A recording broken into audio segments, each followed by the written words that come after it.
Latvijas pilsētu ģerboņi ir kā to esence. Katrs simbols, katra krāsa pastāsta par pašu vietu, tās saknēm, tradīcijām, pat cilvēkiem.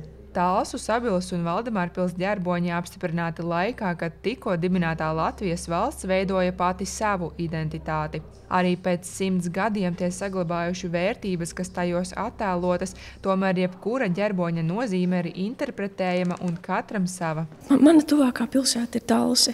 Es nesen runāju ar kādu vecāku kundzi, un viņa kaut kā iesmēja, ka Talsiem ir visbriesmīgākais ģerbonis. Jo kas tur ir attēlots, kaut kāda roka, kāds tur iekritis kādā kalnā.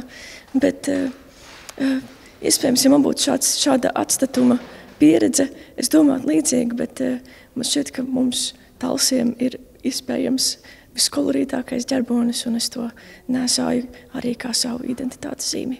Pēc heraldikas principiem Talsu ģerbonī kalns simbolizē Talsu 9 pakalnus, savukārt roka un vainags spēku, varu un viesmīlību. Sabilas ģerbonī vīnogu ķekars simbolizē pirmo vietu Latvijā, kur audzētas vīnogas un vis tālāk ziemeļos iekopto vīna dārzu, un Valdemārpils ģerbonī priedes čiekuri simbolizē Valdemārpils apkārtnes dižos mežus, bet laiva pilsētu kā vēsturisku zvejas vietu un pilsētas ciešo saikni ar latviešu jūrniecības pamatlicēju Krišjāni Valdemāru. Man viņš katrā gadījumā simbolizē Krišjāni Valdemāru, šo kuģošanu, un jā, tas arī ir tas pamats, un arī mūsu ezers.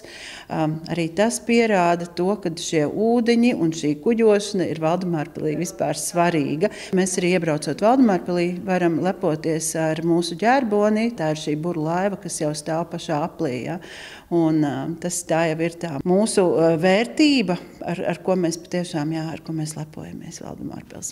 Līdzīgi kā Valdemārpilī, arī Sabilas ģerbonis rotā pilsētvidi. Pirms vairākiem gadiem arī Talsu pilsētu rotāja ģerboņa vides objekts Roka, taču dažādu apstākļu dēļ nu jau vairākus gadus projekts par ģerboņa atkārtotu izvietošanu pilsētā iestrēdzis. Šis jautājums izskanēja arī izstādes atklāšanā, kad tas Talsu pilsētvidē piestāvētu. Man liekas, ka tur ir diezgan daudz šī stāsta.